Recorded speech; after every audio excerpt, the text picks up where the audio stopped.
Joyful noise unto the Lord. Come on, somebody, let me hear you.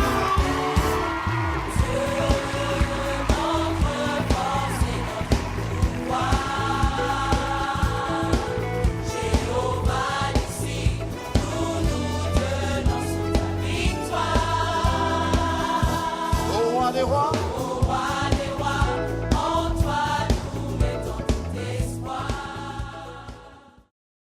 Et la prophétie par excellence, c'est la parole de Dieu. Alléluia. La prophétie par excellence, elle est facile. Elle correspond à parler aux ossements desséchés, à la situation qui semble difficile. Toi-même, tu parles avec la parole de Dieu et l'Esprit de Dieu.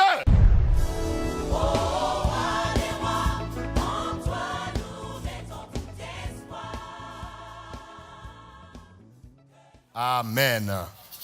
Amen. Est-ce que nous pouvons acclamer également et encourager la chorale?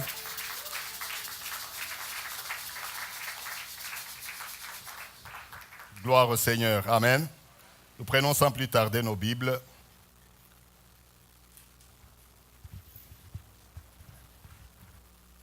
Nous prenons nos Bibles, nous allons lire quelques textes.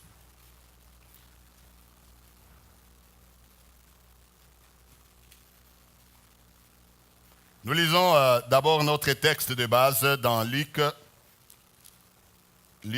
au chapitre 1er.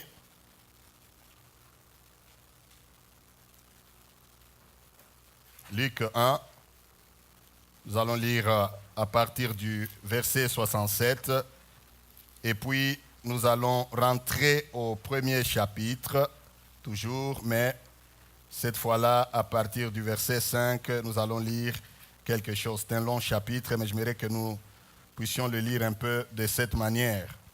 Luc au chapitre 1, le verset 67 à 77. Vous avez trouvé? Zacharie, son père, fut rempli du Saint-Esprit et il prophétisa en ces mots. Béni soit le Seigneur, le Dieu d'Israël, de ce qu'il a visité et racheté son peuple, et nous a suscité un puissant sauveur dans la maison de David, son serviteur, comme il l'avait annoncé par la bouche de ses saints prophètes des temps anciens. Un sauveur qui nous délivre de nos ennemis et de la main de tous ceux qui nous haïssent. C'est ainsi qu'il manifeste sa miséricorde envers nos pères et se souvient de sa sainte alliance, selon le serment par lequel il avait juré à Abraham, notre père, de nous permettre, après que nous serions délivrés de la main de nos ennemis, de le servir sans crainte, en marchant devant lui dans la sainteté et dans la justice tous les jours de notre vie.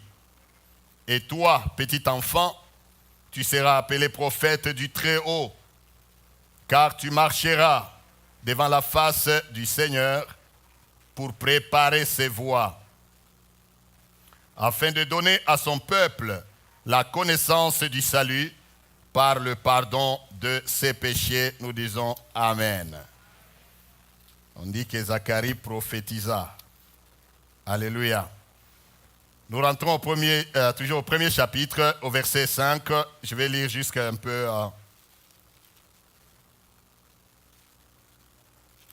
plus bas. Du temps d'Hérode, roi de Judée, il y avait un sacrificateur nommé Zacharie, de la classe d'Abia. Sa femme était d'entre les filles d'Aaron et s'appelait Élisabeth. Tous deux étaient justes devant Dieu, observant d'une manière irréprochable tous les commandements et toutes les ordonnances du Seigneur. Ils n'avaient point d'enfants, parce qu'Élisabeth était stérile, et ils étaient l'un et l'autre avancés en âge. Or, pendant qu'il s'acquittait de ses fonctions devant Dieu, selon le tour de sa classe, il fut appelé par le sort, d'après la règle du sacerdoce, à entrer dans le temple du Seigneur pour offrir le parfum. Toute la multitude du peuple était dehors en prière à l'heure du parfum. Alors un ange du Seigneur apparut à Zacharie et s'étend debout à droite de l'autel des parfums. Zacharie fut troublé en le voyant et la frayeur s'empara de lui. Mais l'ange lui dit, « Ne crains point, Zacharie, car ta prière a été exaucée. Ta femme Élisabeth t'enfantera un fils et tu lui donneras le nom de Jean, etc. » Amen. Amen. C'est un peu assez étrange que nous puissions choisir de parler plutôt de Zacharie et de la naissance de Jean-Baptiste pendant que c'est Noël. Amen. Amen. C'est un peu étrange, n'est-ce pas? Mais j'aimerais illustrer en lisant, ayant lu cette histoire, l'ajouter, n'est-ce pas, à l'histoire ou à l'historique de la Noël. Comme nous le savons d'ailleurs. Parce que c'est une histoire qui se passe à la différence seulement des 6 mois de la naissance de notre Seigneur Jésus-Christ. Au fait, comme nous le savons, nous savons bien que Jean-Baptiste lui-même plus tard, lorsque vous lirez ou vous lisez son histoire, il raconte lui-même, on lui pose la question, qui es-tu? Es-tu Élie? Es-tu celui qui doit venir? Il dit non, moi je ne suis rien. Je ne suis qu'une voix qui crie dans le désert. Amen. En d'autres termes, je ne suis que l'accomplissement de la prophétie. Moi, je suis tout simplement en train, n'est-ce pas, de crier, de préparer le chemin du Seigneur. Donc, Jean-Baptiste, son histoire doit être associée à l'histoire de la naissance de Jésus. C'est une première raison. Quelqu'un dit Amen. Une autre raison est que quand vous lisez les histoires, n'est-ce pas, de la nativité, de la naissance de Jésus, notre Seigneur, vous verrez que chaque personne a une façon qu'il a présentée. Je ne vais pas parler des évangélistes, mais je parle des gens qui sont impliqués dans la naissance du Seigneur Jésus. Ça veut dire que lorsque Jésus est né, nous voyons d'abord de la famille que nous venons de lire, de Zacharie avec Élisabeth, une certaine façon qu'ils ont reçu la venue du Messie, n'est-ce pas? Vous êtes avec moi? Une façon qu'ils ont reçu et expliqué la venue du Messie, entre autres ce que nous venons de lire. Si vous allez plus loin, lorsqu'on commence à présenter, on présente Jésus dans le temple, il y a une maman, une dame appelée Anne, eh bien, elle était âgée de plus de 80 ans, elle a aussi reçu Jésus dans ses mains, dans ses bras, et elle a béni le Seigneur à sa manière. Elle l'a présenté aussi autrement. Que dirons-nous des gens comme les bergers de Bethléem? Quand ils sont allés, ils ont vu le Seigneur, eh bien, ils sont rentrés eux aussi avec le message des anges, bénissant le Seigneur et louant Dieu pour le même enfant. Quelqu'un dit Amen. Et que pouvons-nous encore dire de la manière que les mages qui venus d'Orient sont arrivés, ils ont cherché là où était le petit enfant en disant, en cherchant celui qui est né, le roi des Juifs. Quelqu'un dit Amen. En cherchant le roi des Juifs. Donc, chaque personne a connu, n'est-ce pas, l'arrivée du Seigneur d'une manière ou d'une autre. Donc, ça ne nous empêche pas de pouvoir scruter les Écritures pour en tirer aussi quelque chose. Et ce soir, nous rendons grâce à Dieu pour l'histoire de Jean-Baptiste ou l'histoire de ses parents beaucoup plus. Alléluia. Nous parlons de ce chant de Zacharie qui a béni le Seigneur, qui a rendu grâce à Dieu en disant « Béni soit le Seigneur qui nous suscite un puissant sauveur dans la maison de David, un sauveur qui nous délivre de la main de nos ennemis et de tous ceux qui nous haïssent. » Alléluia. Dites d'abord un bon Amen. Il bénit le Seigneur, il dit parce que le Seigneur nous délivre de nos ennemis et de tous ceux-là qui nous haïssent. Rapidement, j'aimerais d'abord citer, lorsque Zacharie parlait de nos ennemis et de ceux qui nous haïssent, eh bien, il se met dans le contexte du peuple juif. Il se met dans le contexte, n'est-ce pas, d'Israël qui est combattu. Israël qui a tant d'ennemis d'ailleurs jusqu'à ce jour, vous le savez. Israël qui était entouré de ses ennemis. Israël qui était attaqué à tout instant et à chaque moment. Eh bien, nous savons qu'à la venue du Seigneur, vous l'avez déjà entendu plusieurs fois, les Juifs pensaient que le Messie en venant, il allait mettre fin à la domination romaine. Et Zacharie est en train de bénir l'Éternel Dieu qui nous suscite un sauveur. Il avait dans sa tête la conception de ces ennemis-là, de ce temps-là, ennemis du peuple. Mais j'aimerais que toi et moi, en lisant ces passages, quand nous disons que béni soit Dieu qui nous délivre de nos ennemis, eh bien, que toi tu vois et tu te mettes dans le contexte actuel. Quelqu'un dit Amen. Dans le contexte actuel, tout enfant de Dieu devrait ou doit savoir que dans ce monde, nous sommes, Jésus lui-même disait, vous êtes dans ce monde, mais vous n'êtes pas de ce monde. Nous avons plusieurs sortes d'ennemis. Je voudrais juste souligner cela avant de passer, avant d'aller plus loin. Nous avons différentes sortes d'ennemis, mais il y en a 3 auxquels chaque enfant de Dieu devrait faire très attention. Quelqu'un dit Amen.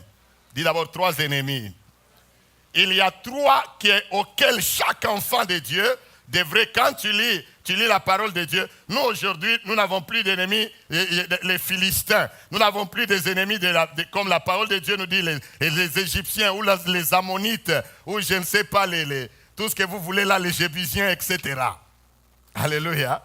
À moins que toi-même, tu prennes tes ennemis et que tu leur colles ces noms-là.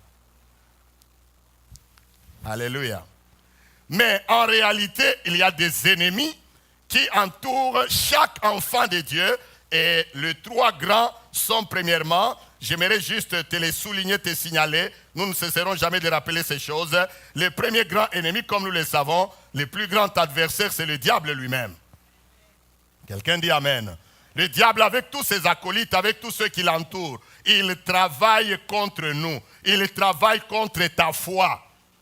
Il travaille contre ta vie. Il travaille contre ta famille. Le diable ne t'aimera jamais. Quelqu'un dit Amen. Les démons ne t'aimeront jamais parce que l'amour dans leur camp est inconnu. Oh, quelqu'un dit Amen. L'amour dans leur camp est quelque chose qui est inconnu. Mais béni soit Dieu parce qu'il y a ceux qui nous haïssent, qui ne nous aiment pas. Il y a nos ennemis, mais il y a aussi le Seigneur qui nous aime, qui est venu juste pour nous aimer. Oh, quelqu'un dit Amen. Le Seigneur qui est venu juste pour nous aimer. J'aime souvent dire, et je ne le dirai jamais assez, même si tu te vois entouré autour de toi seulement de la haine, mais réjouis-toi car autour de toi il n'y a pas que la haine. Autour de toi il n'y a pas que des ennemis.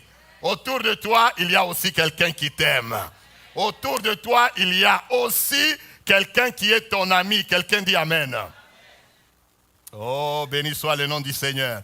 Le premier ennemi, c'est Satan. La Bible dit, votre adversaire, le diable, rôde comme un lion rugissant, cherchant qui il va dévorer. Amen. Quelqu'un dit Amen. Votre adversaire, le diable, rôde autour de vous, cherchant qui il va dévorer. C'est la raison pour laquelle je nous ai dit, nous devons d'abord bénir le nom de l'Éternel à cause de Jésus. Quand arrive un temps comme celui-ci, c'est le temps de célébrer, célébrons réellement. Célébrons le Seigneur. Parce que même si le diable est là, Jésus est là aussi. Si les ennemis sont là, l'ami est là aussi. Alors c'est une raison pour bénir l'Éternel. C'est la raison pour laquelle Zacharie est en train de les bénir dans un message prophétique. Il dit, béni soit le Seigneur, le Dieu d'Israël, de ce qu'il nous a visités et racheté son peuple. Alléluia. Nous sommes un peuple visité par le Sauveur. Vous savez, le concept salut est un concept très vaste. Quand on dit sauver, le Seigneur nous a sauvés. Nous sommes sauvés, nous sommes les rachetés de l'Éternel. Amen. Il nous sauve de la puissance, de la main de Satan. Il nous sauve du péché. Il nous sauve de la main de ceux qui nous haïssent. Comme tu es là, il y a des gens qui te haïssent. Mais gloire soit rendue à Dieu parce qu'il y a les sauveurs qui t'aiment. Entre la haine de Satan et l'amour de Jésus, j'aimerais te dire que sur la balance, c'est sans comparaison. Sans comparaison. Quelqu'un dit Amen. C'est incomparable entre l'amour de Dieu et la haine de Satan. Entre l'amour que Dieu a pour toi et la haine que Satan a contre toi. Disons amen d'abord bien. Touche d'abord quelqu'un, dis-lui, tu es aimé de l'Éternel. J'ai dit, touche quelqu'un, dis-lui, tu es aimé de l'Éternel. C'est la raison pour laquelle il nous a envoyé un sauveur qui nous délivre du plus grand ennemi. L'ennemi qui rôde autour de nous cherchant qu'il va dévorer. Je prie que le sang de Jésus cache et couvre chacun de nous. Alléluia. Tu ne seras jamais trouvé au nom de Jésus par cet ennemi. Oh, gloire soit rendue à l'Éternel. De la même manière qu'il n'a pas pu trouver, je vais y arriver, Zacharie, malgré la multitude de ses problèmes, mais l'ennemi n'a pas mis la main sur lui pour toujours. Il l'a délivré et c'est la raison pour laquelle il rend grâce à l'Éternel. Le deuxième ennemi, c'est le monde. Alléluia. Le monde n'est pas notre ami. La Bible dit, n'aimez point le monde, ni les choses qui sont dans le monde. J'aimerais dire à quelqu'un ce soir, dans ce monde, frères et sœurs, ne prenons que ce qui nous est nécessaire. Ne prends pas tout dans ce monde. Ne prends pas tout dans ce monde. Dans ce monde, prends ce qui t'est nécessaire. Alléluia. Ça veut dire quoi? Le monde est notre ennemi. Le monde a son plaisir, le monde a sa manière, le monde a son langage, le monde a sa façon de faire, le monde a sa démarche, mais nous, le monde a même sa technologie. Amen.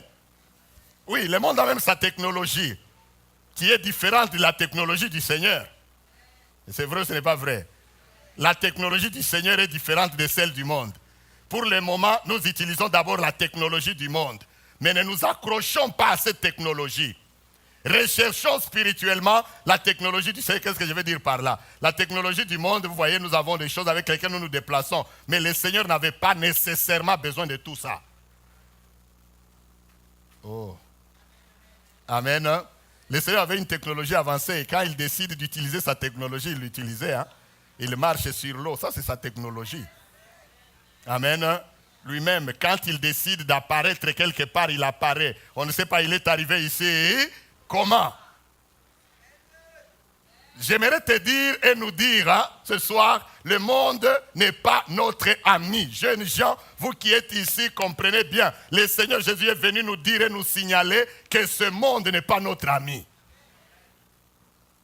Parce qu'il finit par mordre. Le psalmiste ou le proverbe, le sage Salomon dit, telle voie paraît droite à un homme, mais son issue, c'est la voie de la mort. Dites amen bien. Telle voie paraît droite à un homme. Dans ce monde, telle voie paraît droite à un homme, mais sa fin, c'est la voie de la mort. Mais la voie du Seigneur, Jésus a dit, je suis le chemin, la vérité et la vie. Nul ne vient au Père que par moi. Frères et sœurs, nous avons tant de raisons de bénir le Seigneur. Parce que nous avons trouvé la voie. Nous avons dans ce monde trouvé le chemin. Nous avons trouvé dans ce monde le moyen et le moyen se trouve en Jésus-Christ. C'est la raison pour laquelle Jean, qui a compris ces choses, écrit, il dit, petits enfants, n'aimez point le monde ni les choses qui se trouvent dans ce monde. Car l'amour du monde, et le monde et ce qui se trouve en lui, c'était quoi? Il a parlé de la convoitise des yeux, la convoitise de la chair et l'orgueil de la vie. Toutes ces choses-là sont nos ennemis. Amen. Le monde, avec ce qu'il contient, ne sont pas notre ami. Je continue. Troisième ennemi, rapidement, je vais passer, c'est soi-même. Amen. Tu sais que tu peux être ennemi de toi-même. Alléluia. Tu peux être ennemi de ta propre vie. Je vais vous dire comment. La plupart des fois, dans la vie que nous menons, si vous regardez même l'histoire de Zacharie, je vais énumérer quelque chose rapidement, mais avant d'y arriver, la plupart des fois nous devenons ennemis de nos propres vies, ennemis de notre propre bonheur. Lorsque nous acceptons, n'est-ce pas, soit de nous accrocher, n'est-ce pas, aux choses qui nous alourdissent, lorsque ou soit nous laissons les problèmes qui nous entourent nous enfoncer davantage. Alléluia. Ça veut dire quoi? Nous sommes entourés de problèmes, mais ces problèmes-là, nous ne devons pas leur permettre, n'est-ce pas? Nous ne devons pas leur permettre de nous faire du mal ou de nous alourdir par rapport à la relation avec Dieu. Ici, nous avons affaire à un couple, vous allez comprendre. Nous avons affaire à un couple qui a un problème, un couple qui a une situation. Zacharie avec Élisabeth, ils sont là. La Bible dit qu'ils étaient, n'est-ce pas, tous deux avancés en âge. Déjà, l'âge était un problème. Quelqu'un dit Amen. L'âge était un problème. Deuxième problème s'est ajouté, c'était quoi? Ils n'avaient pas d'enfants. Alléluia. Mais ce que j'admire de ces couples, frères et sœurs, c'est que malgré les problèmes, ils n'ont pas été ennemis de leur propre vie. Parce qu'ils savaient que leur vie ne dépendait pas de ce qu'ils avaient ou de ce qu'ils n'avaient pas. Leur vie ne dépendait pas de l'âge qu'ils avaient. Leur vie dépendait de quelqu'un là dans les lieux célestes. C'est la raison pour laquelle vous voyez que Zacharie était toujours, son nom était sur le rôle, n'est-ce pas, des sacrificateurs dans le temple. Son nom était là. Ça veut dire que le problème qu'ils avaient, ni l'âge, ni le problème de fécondité, ne leur a pas alourdi, ne les a pas alourdis au point de ne plus être amis de Dieu. Ils ont compris que même si j'ai un problème, mais Dieu reste Dieu, il est souverain. À l'église, ils allaient. Au temple, ils allaient. Le servir, ils le servaient. Regardez quelqu'un qui a un si grand problème, mais il s'en va quand même malgré son âge. Il va dans le temple, il va servir l'Éternel. Et la Bible rend témoignage qu'ils étaient tous les deux justes devant Dieu. Waouh! Quelqu'un dit Amen. Quelqu'un qui a un problème et il reste quoi? Juste devant Dieu. Tous les deux justes devant Dieu. C'est rare de lire des témoignages comme ça. Amen. C'est rare. Ils sont restés justes tous les deux devant Dieu, malgré leurs problèmes. J'aimerais te dire, tu seras ennemi de toi-même lorsque, malgré les problèmes que toi, tu passes, que tu traverses, tu les appuies en ne t'accrochant pas à Dieu. Tu laisses les problèmes t'enfoncer. Il arrive des fois, tu prends toi-même des décisions. Frères et sœurs, écoutez-moi bien. Tu dois prendre toi-même une décision que moi, malgré les problèmes que j'ai, je me lèverai pour mon Dieu. Quelqu'un dit Amen. Je me lèverai pour le Seigneur. S'il faut le servir, je vais le servir. J'aimerais qu'au dernier jour, quand je me tiendrai, je dirai à Dieu, voici, malgré les problèmes que j'avais, mais je t'ai servi. Et Dieu n'aime pas que le problème, que la balance penche de son côté. Ça veut dire qu'on puisse le vaincre. Non, c'est la raison pour laquelle ces couples le servaient et puis Dieu les a récompensés. Quelqu'un dit les récompenser. Vous savez, les gens, j'étais en train d'étudier ces messages. J'ai trouvé que les personnes dans la Bible, les personnes les plus remarquables, il y a dans la Bible des personnes très remarquables qui sont issus nécessairement, tous presque, la majorité sont issus de naissance à problème. Vous comprenez ce que je veux dire? La plupart des grandes figures de la parole de Dieu sont des gens qui sont issus, n'est-ce pas, des problèmes. Les grandes figures bibliques. Regardez quelqu'un comme Isaac. Amen. Je peux les énumérer plusieurs, vous le savez. Nous parlons d'Isaac, nous pouvons parler de Jacob, nous pouvons parler de Joseph, nous pouvons parler de Samson. Nous pouvons parler de Samuel. Oh, quelqu'un dit Amen. Nous pouvons parler de toutes ces personnes, les Samuel et même de Jean-Baptiste. Regardez, la personne que Dieu a choisi de le précéder, qui est précurseur, eh bien, pour qu'elle vienne, c'est déjà un grand problème. Je ne sais pas si vous me comprenez. Jean-Baptiste. Donc Dieu dans son plan, il savait que c'était Jean-Baptiste qui devrait le précéder, qui serait le précurseur de Jésus, qui serait la voix prophétisée plus de 700 ans auparavant. Parce qu'on n'a pas prophétisé que la naissance de Jésus, on a prophétisé aussi de la voix qui devrait crier dans le désert, préparer le chemin du Seigneur. Vous pouvez lire dans Ésaïe 40, je ne sais pas, verset 3 ou quelque part là. On a dit, une voix crie dans le désert, préparez le chemin du Seigneur. Et quand Jean-Baptiste, on lui pose la question, qui es-tu? Il dit, je ne suis qu'une voix qui crie dans le désert. Il savait qu'il était celui qui fut prophétisé bien avant. Donc regardez la personne qu'on a prophétisée, lui qui serait la voix qui crie dans le désert, pour qu'elle vienne, c'est tout un problème. J'aimerais vous dire une chose, bien aimé, si tu as quelque chose que tu attends et qui traîne, dis-toi que quand ça traîne, le Seigneur est en train de vouloir y ajouter une valeur.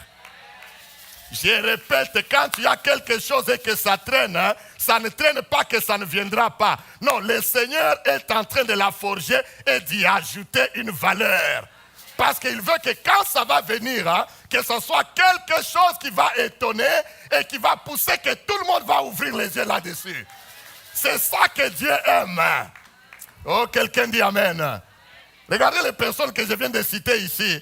Ce sont des figures très remarquables. Regardez Isaac. Isaac, pour qu'il vienne, un problème, alors que Dieu l'avait déjà mis sur la liste des patriarches. Amen. Jacob, pour qu'il vienne, problème.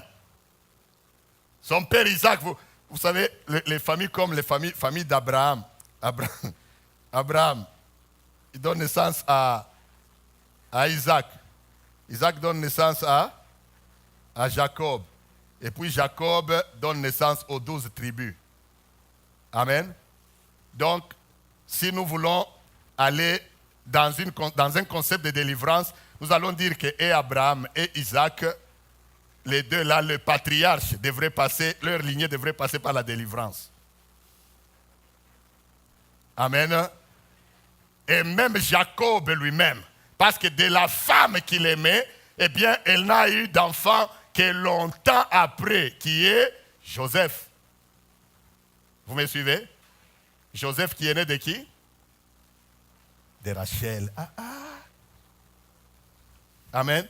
Donc en réalité, c'était une famille, si nous regardons d'un autre œil, nous allons dire qu'ils avaient besoin de délivrance. Mais Dieu veut qu'on regarde aussi d'un autre œil. À la place du besoin de délivrance, Dieu était en train de forger la gloire. La gloire qui amènerait la chose dont ils avaient besoin. J'aimerais encourager quelqu'un ce soir. Ne sois pas ennemi de ta propre vie. Ce que tu attends-là à bras ouverts. Car le Seigneur est en train d'y ajouter une valeur. Oh, quelqu'un dit Amen. Quand ça traîne, le Seigneur est en train d'y ajouter quoi? Une valeur nouvelle. C'est la raison pour laquelle, n'est-ce pas, Zacharie est en train de bénir le Seigneur parce qu'il savait que ce que l'Éternel venait de lui accorder n'était pas une chose ordinaire. Quelqu'un dit Amen. Je vais un peu aller plus loin pour nous illustrer rapidement 4 choses qui ressortent de cette histoire, n'est-ce pas, avec lesquelles Dieu travaille. Des choses très simples que nous connaissons. Mais j'aimerais m'appuyer là-dessus afin de ne pas abuser de votre temps ce soir. Quelqu'un dit Amen. Donc j'ai parlé des 3 ennemis. Deuxièmement, je vais parler maintenant de 4 choses qui ressortent de cette histoire, 4 choses avec lesquelles Dieu travaille, qui ressortent de l'histoire de Zacharie. Amen. La Bible nous dit que Zacharie était, n'est-ce pas, un souverain, un sacrificateur de la famille d'Abia. C'est la raison pour laquelle nous avons lu aussi le texte du début. Non seulement on dit qu'ils étaient justes devant Dieu malgré leurs problèmes, non seulement on dit qu'ils servaient aussi l'Éternel dans le temple malgré leurs problèmes, ce qui me pousse à dire que les problèmes ne doivent pas nous arrêter à servir Dieu. Oh, quelqu'un dit Amen. Que les problèmes ne nous arrêtent pas à servir Dieu. En voilà ici, ces gens, c'est un exemple, un modèle typique. Les problèmes ne les ont pas arrêtés. Et en fin de compte, Dieu s'est souvenu d'eux. J'aime le fait que Dieu s'est souvenu d'eux dans le temple. L'ange est arrivé. Regardez, remarquez un peu une chose. Quand vous lisez, on dit qu'il était de la famille, de la classe d'Abia. Et si vous descendez un peu plus loin, nous avons lu au verset 5, si vous descendez un peu plus loin, on dit au verset 8, « Or, pendant qu'il s'acquittait de ses fonctions devant Dieu, selon le tour de sa classe. » Suivez-moi ici, je vais vous expliquer quelque chose. Selon le tour de sa classe, il fut appelé par le sort. Bon, écoutez-moi bien ici. Nous parlons de Zacharie d'abord, n'est-ce pas? Pendant qu'il s'acquittait de ses fonctions devant Dieu, il a un problème en lui. Il a un problème, n'est-ce pas?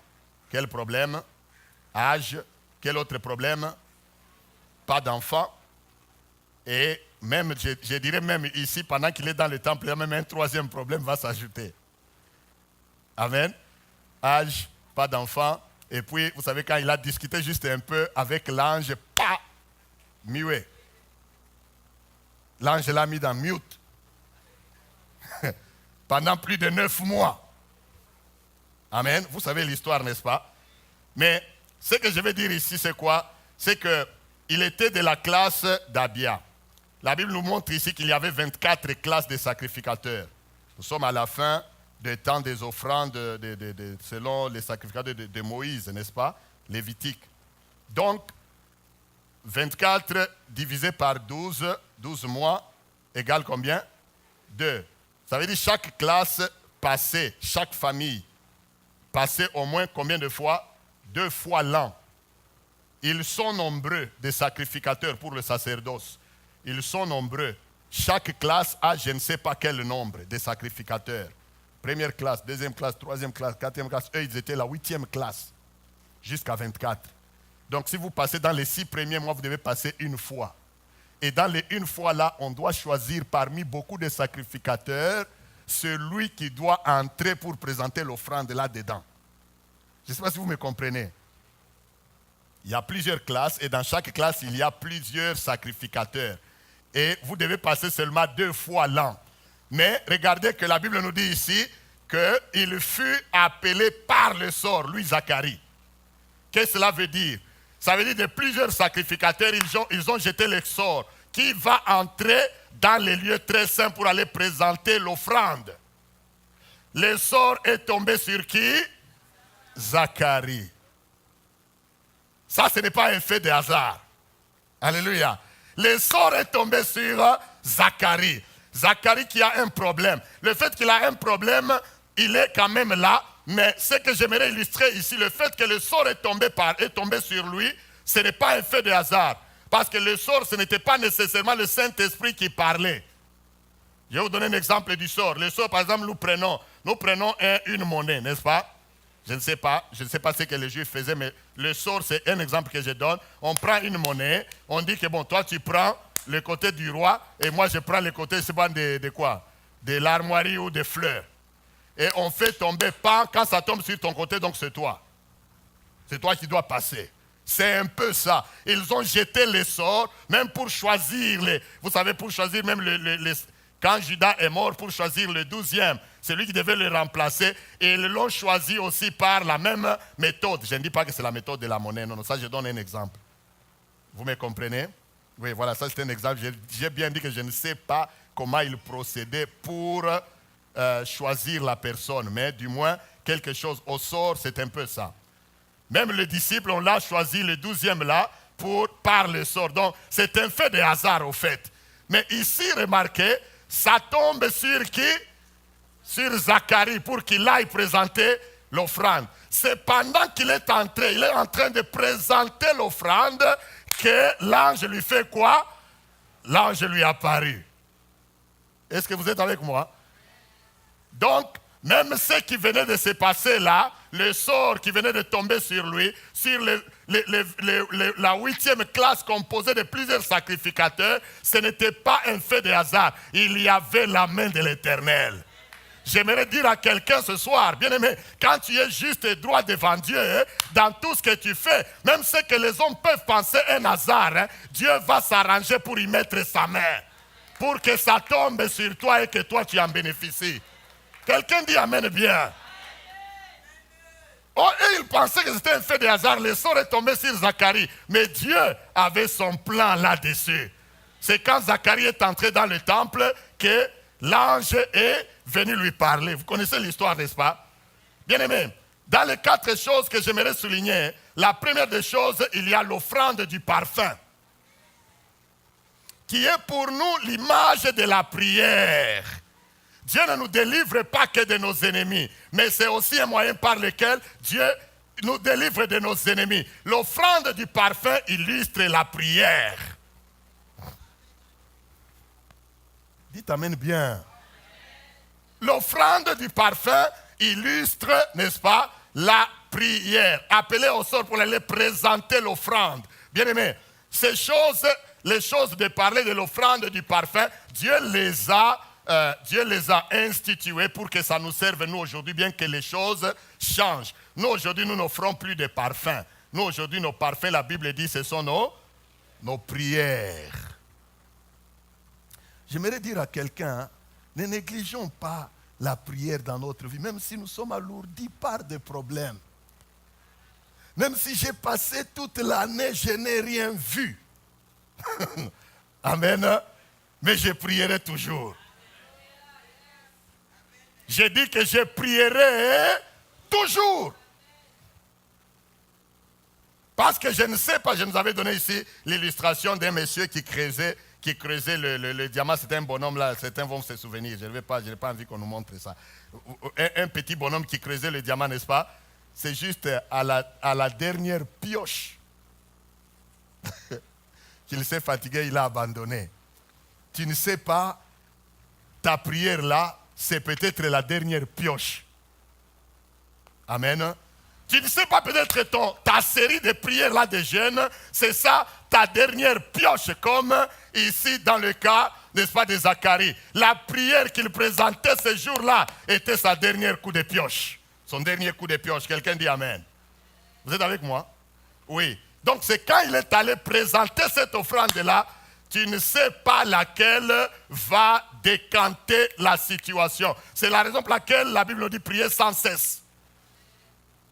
Tu ne sais pas quelle est la prière qui va te propulser. Tu ne sais pas quelle est l'offrande qui va déclencher quelque chose dans les lieux célestes. C'est la première des choses, n'est-ce pas, avec lesquelles Dieu travaille. La deuxième chose, je vois dans ça, la louange de Zacharie. Donc, malgré ces problèmes, Zacharie n'a pas cessé d'offrir les parfums. La deuxième chose, malgré ces problèmes, Zacharie n'a pas cessé de louer l'Éternel. Bon, ici je vais vous poser une question. D'après ce que nous venons de lire, vous pensez ici que quand Zacharie dit « Béni soit Dieu, l'Éternel, le Seigneur Dieu d'Israël, de ce qu'il nous a suscité un sauveur puissant, un puissant sauveur. » Ce que Zacharie est en train de faire ici, il est en train de louer Dieu, n'est-ce pas? C'est un chant, c'est un cantique prophétique. Il est en train de louer le Seigneur. Je vais vous poser la question. Une question à choix multiple. J'ai 3 réponses. Mais vous allez m'aider à choisir une. Pensez-vous que Zacharie est en train de louer Dieu parce que sa bouche vient de s'ouvrir, sa langue vient de se délier? C'est la première question. Deuxièmement, pensez-vous qu'il est en train de louer Dieu parce que Jean-Baptiste est venu et vient de naître? C'est la deuxième question. Troisième question, pensez-vous qu'il est en train de louer Dieu à cause de Jésus qui va naître? Parce qu'ici, Jésus n'est pas encore né. 3. Qu'est-ce que vous pensez? Troisième. Donc j'ai tellement expliqué ça bien que vous comprenez vite la réponse. Amen. Mais si vous lisez vite en passant, vous allez penser que Jean-Baptiste est en train de louer Dieu, Zacharie, est en train de louer Dieu, peut-être parce que sa langue vient de se délier. Parce qu'au fait, c'est Jean-Baptiste vient de naître, n'est-ce pas? Jean-Baptiste vient de naître et on a discuté pour le nom, etc. Sa femme Élisabeth a dit non, il s'appellera Jean. On commence à discuter, on dit mais Jean, dans votre famille, il n'y a pas quelqu'un qui s'appelle Jean. Pendant ce temps-là, le père est muet. Il ne parle pas. Alléluia. Alors les gens commencent à décider. Maintenant on lui amène, on lui pose la question, mais ton enfant ici va s'appeler comment? Il demande une tablette. Il dit donnez-moi la tablette. Amen. Et il prend la tablette, il écrit quoi sur la tablette? Jean. Quand il finit d'écrire Jean, tout le monde regarde. Jean, mais c'est la réponse que sa femme venait de donner. Les gens sont étonnés et lui, sa bouche fait quoi? S'ouvre, il commence maintenant à parler. Ça devient un miracle. Tout le monde commence à parler. Oh, que deviendra donc cet enfant? Mais quand lui, Jean-Baptiste, il commence à bénir le Seigneur, il ne le bénit pas à cause de sa langue qui vient de se délier. Il ne le bénit pas à cause de Jean-Baptiste qui vient de naître. Mais il est en train de le bénir du fait qu'il y a un signe qui vient de s'accomplir. Il y a quelqu'un qui vient derrière celui que nous voyons. Quelqu'un dit Amen. J'aimerais dire à quelqu'un, des fois dans notre vie, quand tu vois seulement autour de toi des signes, commence déjà à louer Dieu. Oh, quelqu'un dit Amen. Je ne sais pas si vous me comprenez. Ici, il a vu seulement les signes. Sa langue s'est déliée. Il a vu seulement un signe. Jean est venu. Il savait que cet enfant, il est un précurseur. Donc, le Sauveur est sur la route. Quelqu'un dit Amen. Jean-Baptiste n'était qu'un signe. Il annonçait la venue du Messie. Et Zacharie est en train de louer l'Éternel parce que quand il voit les signes, ça veut dire que le Sauveur est arrivé. J'aimerais te dire, des fois, nous ne savons pas louer Dieu parce que nous cherchons. Tu vois les signes. Il y a dans tout ce que Dieu fait, il y a les signes précurseurs. Vous voyez même les gens qui creusent les diamants. Hein? Il y a des signes précurseurs que le diamant est là. Y a-t-il quelqu'un qui a déjà creusé les diamants ici? Il y a ce qu'on appelle les minéraux satellites du diamant. Vrai ou faux, Papa Albert? Hein? Papa Albert dit Mouchanga. Ok. Il y a des pierres noires qui accompagnent les diamants. Quand tu creuses, hein, tu trouves ça. Ça signifie que le diamant est où? Et là, il est proche, il faut continuer à faire quoi? À creuser. J'aimerais dire à quelqu'un, frères et sœurs, même dans notre vie, la même chose. Zacharie comprenait ces choses. Il a vu que ma bouche s'était fermée, elle s'ouvre. Il a vu que moi qui n'avais pas d'enfant, aujourd'hui un enfant vient de naître. Ah, là ça veut dire qu'il y a quelqu'un qui est en train de faire quoi? De venir, bien qu'il avait déjà vu ou entendu. Peut-être quand Élisabeth, vous savez quand Élisabeth s'est rencontrée avec Marie, hein, ce n'était que des signes. Amen. Ce n'était que des signes. Quand ils se sont rencontrés avec Marie, les deux enfants, et ils se sont salués. Marie a salué Élisabeth. L'enfant qui était en Élisabeth, Jean-Baptiste, a bougé. Oh, alléluia. Il a bougé. Tout ça sont des signes hein, qui ont fait que Jean-Baptiste, que Zacharie a commencé à bénir l'Éternel. J'aimerais te dire, frère, quand tu vois même les signes, ma soeur, les signes de quelque chose, toi qui ne travaillais pas, tu commences à travailler. Oh, que tes ennemis fassent attention. Quand tu vois toi qui cherchais le mariage, on ne t'arrêtait jamais. Aïe, aïe, aïe, aïe, aïe, aïe. On ne t'arrêtait jamais sur la route. Maintenant, on commence à te faire quoi? On commence à s'intéresser. C'est déjà un signe. Commence à bénir le Seigneur. Aïe, aïe, aïe, aïe, aïe. Je ne sais pas si vous comprenez ces choses. Commence à bénir le Seigneur. Si toi qui vois l'immigration était un silence des morts, mais tu vois quand même une lettre qui t'arrive, qui te parvient, on dit ton dossier est en traitement. Amen. Toi tu regardes, tu dis, mais moi j'attends qu'il me donne la réponse, il me dit le dossier est en traitement. Ça va encore prendre 2 ans. Mais le fait de te dire là que ton dossier est en traitement, c'est ainsi parce que les autres reçoivent le dossier, les lettres pour dire prépare-toi, nous venons te chercher, tu vas rentrer dans ton pays. Amen. Quand tu vois les signes, Dieu attend la louange. Aïe, aïe, aïe, aïe, aïe, aïe, aïe. Quand tu vois les signes, Dieu attend la louange. Dieu attend la louange. Ça, c'est ce que Zacharie nous enseigne. Quand il voit les signes, il se dit que donc le Sauveur est proche. Oh, que Dieu nous aide. Quand il voit les signes, le Sauveur est proche. Viens enfin, avant la dernière chose.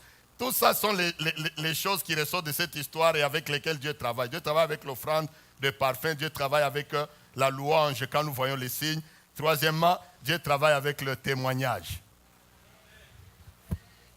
Alléluia. Dieu travaille avec le témoignage. Regardez au verset 72 et 73.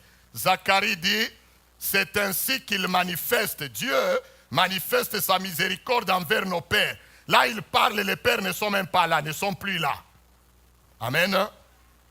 Il manifeste sa miséricorde envers nos pères et se souvient de sa sainte alliance, selon le serment par lequel il avait juré à Abraham, notre père, de nous permettre, après que nous serions délivrés de la main de nos ennemis, de les servir sans crainte. Il dit de nous permettre, après que nous serions délivrés. C'est ça, hein? Oui.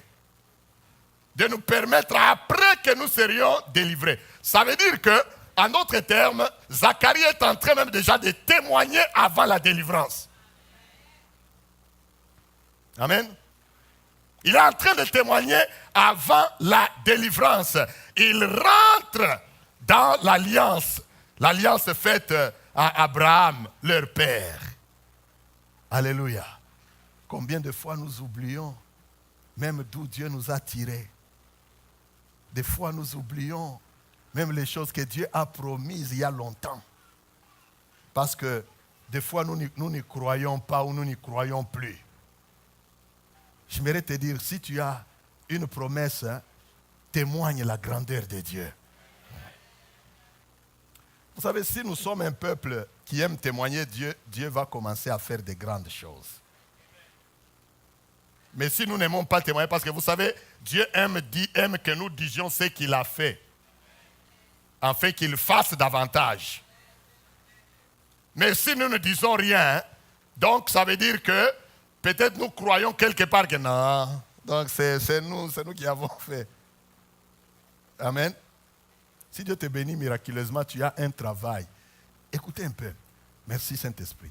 Si Dieu te donne un travail, viens témoigner. Ne dis pas que attention, on va te prendre. Même le mariage, même si vous étiez dans une compétition comme des Miss, là vous étiez 50, mais on t'a choisi toi. Témoigne. Ne dis pas que non, risque, attention, quand tu commences à dire, ils vont penser. Laisse-les penser. Les gens penseront toujours.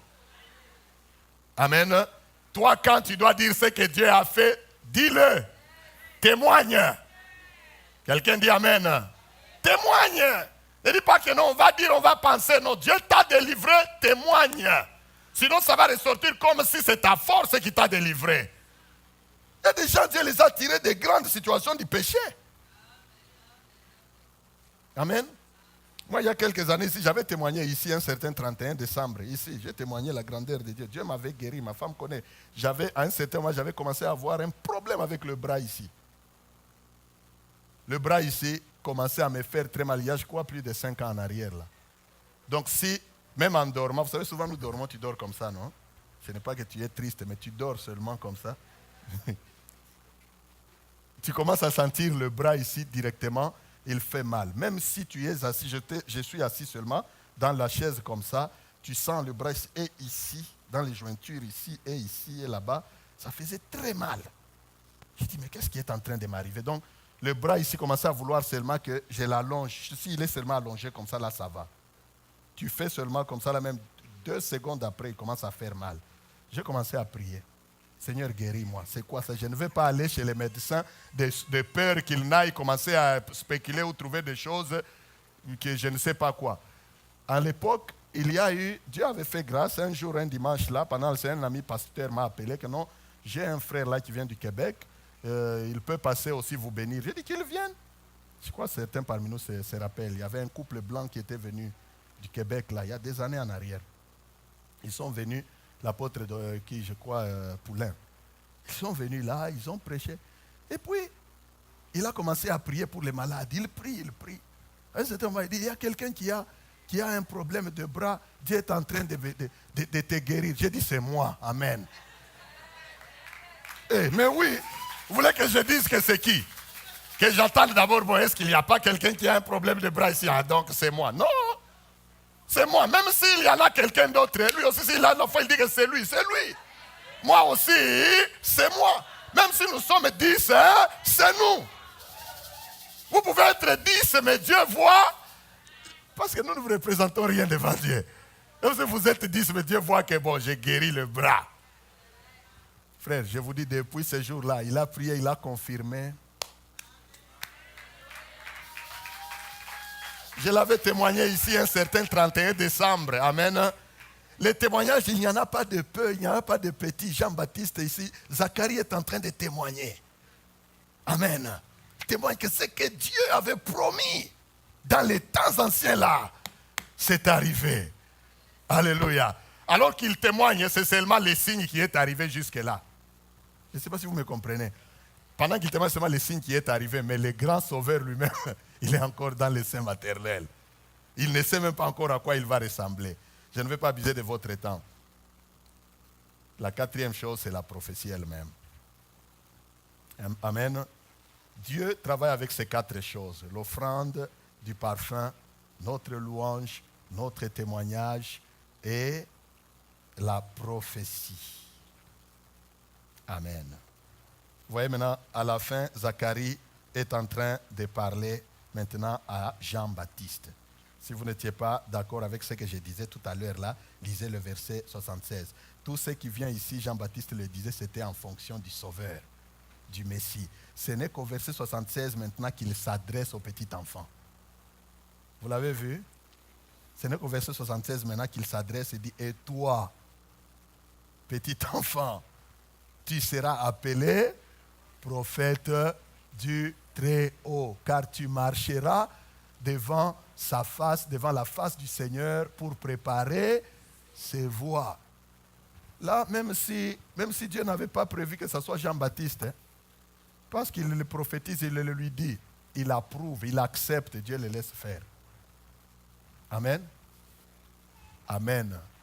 Ce n'est qu'au verset 76 que Zacharie commence à prophétiser maintenant sur son enfant, de ce qu'il sera prophète du Très-Haut et qui marchera devant la face du Seigneur pour préparer ses voies. Amen.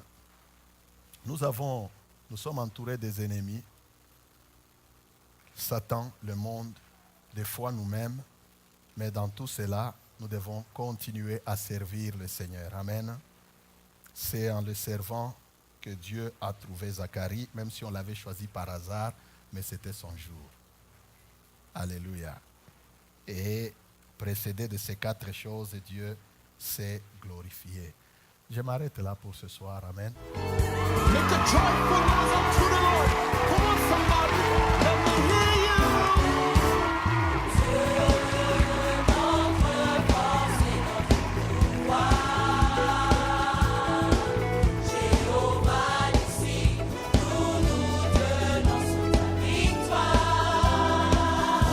Au roi des rois.